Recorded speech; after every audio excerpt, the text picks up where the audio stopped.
Your Honor, I'll be representing myself. The room fell silent. The smirks vanished. Even the judge blinked, as if the teenager in front of him had just spoken in a different language. He was 19, dressed in a wrinkled sweatshirt, scuffed sneakers, and a look that screamed wrong side of the tracks. To most in that downtown Tennessee courtroom, he looked like another lost kid with a rap sheet. But he wasn't. What no one saw coming, what the prosecutor would soon regret, was that this young man didn't come to plead for mercy. He came to flip the entire courtroom on its head. And by the time he was finished, the man who nearly sent him to prison would whisper words no one thought they'd ever hear. Son, have you ever considered law school? But let's not get ahead of ourselves. Because this story isn't about a courtroom win. It's about something much bigger: perception, truth, and the moment a quiet mind stood up to the entire justice system, with nothing but evidence and a mother's wisdom behind him. Thank you for being here. Sometimes, the smallest moments carry the greatest meaning. Today's story is one of those, quiet, powerful, and worth remembering. If it touches your heart, feel free to share your thoughts in the comments. And if you'd like more stories like this, you're warmly invited to subscribe and tap the bell so you won't miss the next one. Now let's take a closer look at what really happened. The courthouse in Bellwood, Tennessee, was old and creaky, with wood-paneled walls that smelled like dust and history. Judge Richard Halston, a silver-haired man with a gavel and a golf habit, adjusted his glasses as he peered down at the next case. State of Tennessee versus Darius Cole. The name rolled off his tongue with the same tone he'd use reading a grocery list. From the back of the courtroom, a young black man stood up slowly, 19 years old, hands in the pockets of a faded hoodie, shoulders relaxed. Not a hint of panic. He walked to the defense table alone, like he had all the time in the world. Halston gave him a once-over and scoffed under his breath. "Let's keep this one moving," he muttered to the clerk. "I've got a 1:15 tea time." To most people in the courtroom, Darius was already guilty. Prosecutor Alan Frey looked smug in his navy pinstripe suit, flipping through a file as if he'd already won. Frey approached the bench like a man about to swat a fly. "Your Honor," he said with a rehearsed tone, "the defendant was apprehended 3 blocks from the scene of a grand theft auto. He was identified by Officer Mark Bowers, and his fingerprints were recovered from the steering wheel of a stolen Lexus RX 350.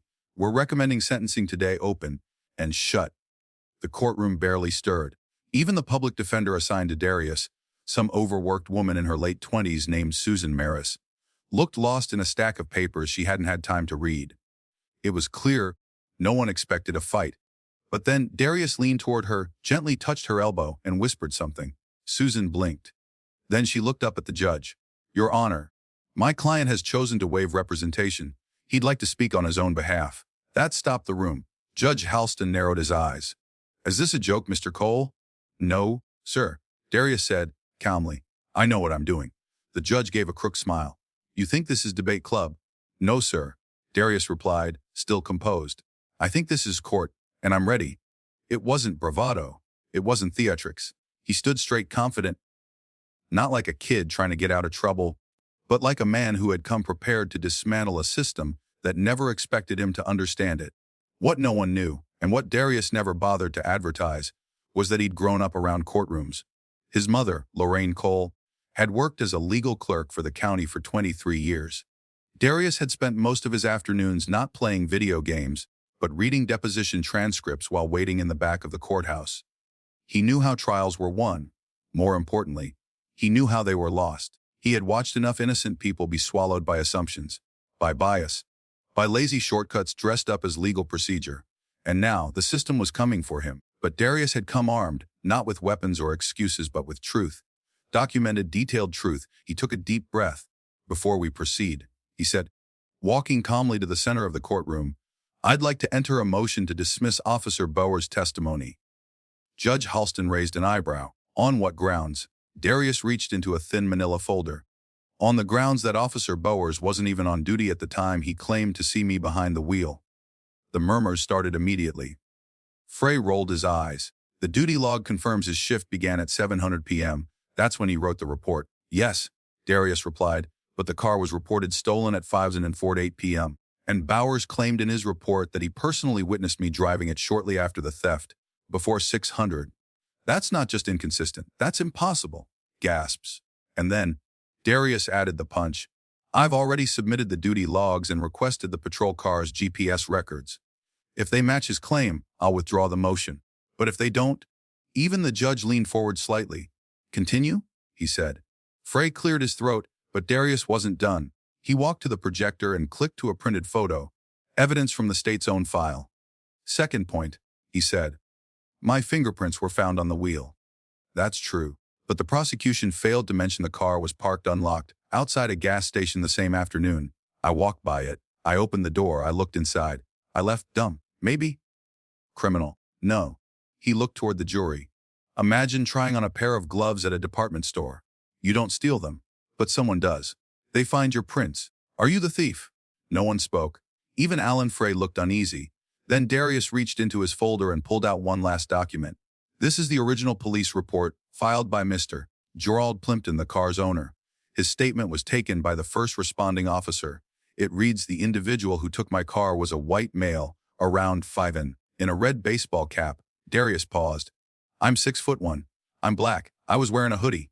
No hat. He handed the paper to the bailiff. Funny how that report never made it into the prosecution's file. In that moment, the courtroom was no longer watching a defendant.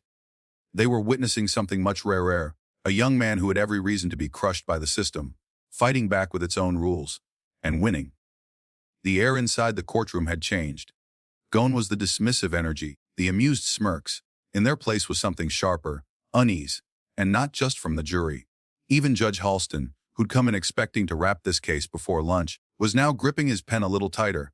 Across the aisle, Prosecutor Alan Frey shifted uncomfortably in his polished leather shoes.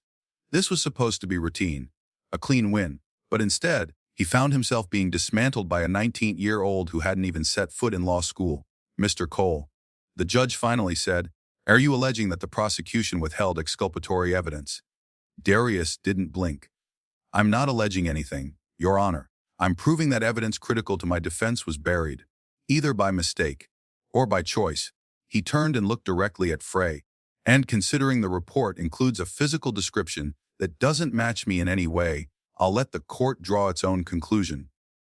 A murmur swept through the gallery. The courtroom clerk stopped typing. Even the stenographer paused, as if trying to keep up with what no one saw coming. Frey stood up quickly. Your Honor, the witness was distressed at the time. The statement lacked reliability. Darius raised a single finger. Then why not disclose it? Why not let the defense make that argument? Frey's jaw tensed. He had no answer, and Darius wasn't finished. I also request that we review the body cam footage from the arresting officers. The one from Officer Beckman specifically. It contains the exact moment Mr. Plimpton describes the suspect on camera. The judge leaned forward. Do you have that footage? Darius nodded. I filed a public records request the day after I was arraigned. It's already submitted to the clerk. The clerk handed a USB to the bailiff, who brought it to the judge. Halston plugged it into the courtroom monitor, brows furrowed. The screen flickered. The footage began. A grainy view from the officer's vest showed the scene: the gas station, the frantic car owner. The man in a polo shirt and khakis, clearly flustered, gesturing wildly toward the road. And then his voice. I left it running just for a minute. Some white kid in a red cap jumped in and drove off, headed east. There it was. Clear, undeniable. Judge Halston hit pause. The silence was thunderous. The judge slowly removed his glasses. For the first time, his face held no judgment, only weight. He looked over at Alan Frey. Counselor, were you aware of this footage? Frey stammered. I believed it was irrelevant, Your Honor. You believed. The judge echoed, his voice sharpening. You believed a first-hand eyewitness account of the suspect's identity was irrelevant. Frey opened his mouth but found no words. Halston turned to Darius. Anything further, Mr. Cole? Darius stepped closer to the jury, calm and focused. I was arrested not at the scene, but 3 blocks away. I was carrying a bag of snacks and a soda. No stolen goods. No vehicle. Just proximity. Just appearance. He paused. The prosecution says fingerprints placed me in the car. But I never denied touching it. I said I opened the door, curious like a kid. That's not a crime. He held up the owner's statement. This says the person who stole the car wasn't me. Then he pointed to the footage behind him. And that confirms it. Finally, he turned to the jury and said quietly, this case was built on assumption. I just gave you the truth. Judge Halston took a long, heavy breath. Then he turned to the prosecutor. No further argument, Mr. Frey. Frey's mouth opened, then closed. "No, Your Honor." The gavel came down. Case dismissed. The words echoed through the courtroom like thunder, and for a moment no one moved. The bailiff stood frozen. The court reporter's fingers hovered above her keys.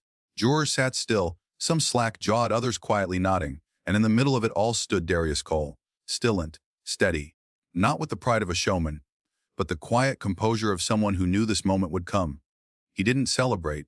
He simply gathered his folder, closed it gently, and prepared to leave. That was when the judge called out, "Mr. Cole." Darius turned. Judge Halston hesitated. Then in a voice quieter, more personal, he said, "You ever thought about law school?" Darius gave the faintest smile. "Already started applying, sir." Outside, reporters swarmed the courthouse steps. Microphones, cameras, voices shouting questions. But Darius didn't answer. He kept walking, right past the flashbulbs and the sound bites, until he reached the bottom of the stairs, where one woman stood waiting. His mother, Lorraine Cole. She didn't run to him. She didn't cry. She just opened her arms, and Darius stepped in without a word. She whispered, "You did good, baby." And for the first time all day, Darius exhaled not with relief but with peace. The next morning, the courthouse was quiet again. Back to speeding tickets, custody disputes, and noise complaints. But something had shifted. In the judge's chambers, Richard Halston sat behind his oak desk, staring at an empty file folder. It had held the case of State v. Cole. And now, dismissed, over, gone. But it wouldn't leave his mind. He'd almost sent that kid to prison, almost signed off on years of confinement, based on assumptions dressed up as procedure. The memory of Darius's calm voice, his methodical breakdown of the facts, and that damning body cam footage. Those details haunted Halston more than he cared to admit. He wasn't a cruel man, just comfortable, too comfortable. He had stopped seeing defendants as people, just files, faces, fodder for the system. But Darius Cole had forced him to look again, and once he did, he couldn't unsee the cracks. Meanwhile, Darius was back home. Not in some grand mansion or city condo. Just a two-bedroom apartment on the edge of Bellwood, where the hallway light flickered and the neighbors argued too loud through the walls. His mom was frying eggs in the kitchen. The smell of butter and toast filled the air, a contrast to the headlines now scrolling across every news station. Teen shocks Tennessee courtroom frees himself with law. 1 year. Old dismantles prosecution with one document. Truth. Interrupted how a wrongfully accused teen found his voice. He hadn't asked for the attention. He didn't want it. What he did want was change. And that began with law school. He pulled out the stack of applications from his backpack. Vanderbilt, Howard, University of Chicago. His hands trembled a little, not from nerves, but from resolve. He'd earned his freedom. Yes, but that wasn't enough. There were others. Kids who wouldn't have a mother like Lorraine, who wouldn't know how to file faux I requests, who wouldn't get the benefit of a judge with a guilty conscience. Darius knew them. He'd sat beside them in holding cells, heard their stories, watched them vanish into the system like leaves down a storm drain. He couldn't forget them. At that very moment, Judge Halston was doing something he hadn't done in years. He pulled a weathered legal volume off his shelf, flipped to a bookmarked case, and started to read. He was looking, really looking. Maybe for the first time in a decade. He knew he couldn't undo the past, but he could change how he presided over the future. Because every time he glanced at that empty folder, he saw Darius Cole. Not a case number, a man. Later that week, a letter arrived in the Cole mailbox, typed on heavy paper, with an embossed seal at the top office of the Chief Justice, Tennessee Judicial Review Board. It read, "Dear Mr. Cole, we were deeply moved by your recent representation of yourself in Bellwood County Court. Your knowledge, composure, and poise under pressure exemplify the highest ideals of legal advocacy. We encourage you to pursue your legal education and would be honored to offer mentorship and scholarship guidance through the state's future Legal Scholars Initiative. Please contact our office at your convenience. With respect, Justice Evelyn Monroe." Darius handed the letter to his mom in silence. She read it, then read it again. Tears welled in her eyes, but she didn't let them fall. "You know what your dad would say right now?" she whispered. Darius nodded. "Yeah." He'd say, "Took you long enough?" They both laughed. Meanwhile, back at the courthouse, something rare happened. Judge Halston called an impromptu clerks meeting, and at the top of the agenda, bias training, case protocol review, and a new policy on full evidence disclosure. The clerks looked around surprised. Halston didn't explain. He didn't need to. He simply closed the meeting by saying, "We don't get to pick who walks through our doors, but we do get to choose whether we treat them like people or paperwork. Across town, the mural outside the old community center was freshly painted. On it stood three towering figures: Frederick Douglass, Rosa Parks, and now, next to them, a teenage boy in a hoodie, holding a folder. The caption read, K unduo DGS pur, 80 suamas purata dioan, no name, no fame, just the truth, and that was enough. It rained the day Darius received his law school acceptance letter. Not a storm, not a downpour, just a steady drizzle, the kind that turns sidewalks to mirrors and slows the world down long enough for people to notice what matters. He sat at the kitchen table, the envelope open in his hand, the word, congratulations, printed in gold at the top of the page. He didn't shout. He didn't dance. He just smiled, slow, quiet, steady, and looked out the window. In the street below, two neighborhood kids rode their bikes through the puddles. No fear, no assumptions, just motion. And Darius wondered, what would it take to keep them safe when the world starts looking at them differently? Would anyone listen when they spoke? He planned to make sure the answer was yes. That's why this story isn't really about a courtroom. It's not even about the dismissal of a case that should never have existed in the first place. It's about what happens when we finally stop looking at people through a broken lens. It's about how easy it is to mistake silence for ignorance and how dangerous that mistake can be. Darius Cole didn't raise his voice. He didn't play the victim. He didn't need to. He let the facts speak.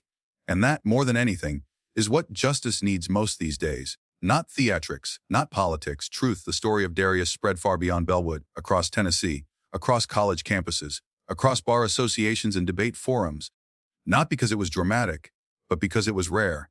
A young man with no legal training exposed the shortcuts taken by people who were supposed to know better. And that stung, especially for those who'd grown too used to winning cases by default, on silence, not substance. But it also inspired. At Lincoln Law School, a professor taped his photo to the entrance of the pre-law advising center. Beneath it, a note written in marker. The future doesn't wear a suit.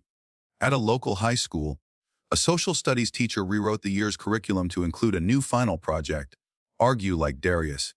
And in a Nashville barber shop, an older man set down the newspaper and said to the room, they thought he was just another kid. But that boy walked in with facts, not fists, and they couldn't touch him. Judge Halston never forgot that day. He kept the transcript of Darius's closing words framed on his office wall. This case was never about facts. It was about assumptions. I just gave you the truth. It reminded him, every day, that justice isn't about getting it right most of the time.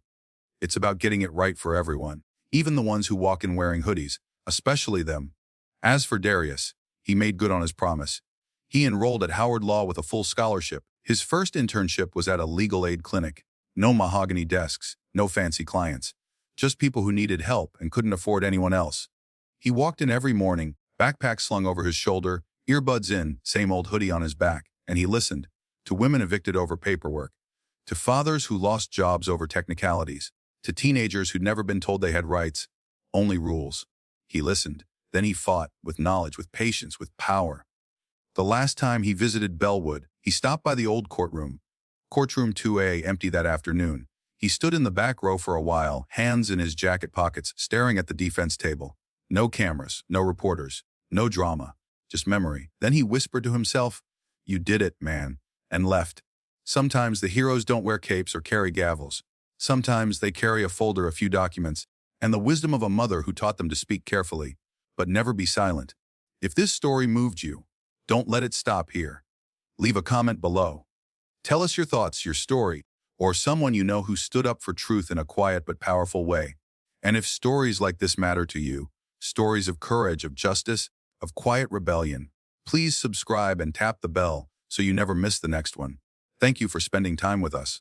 And remember, the system doesn't change on its own, but it does notice when just one voice refuses to be ignored.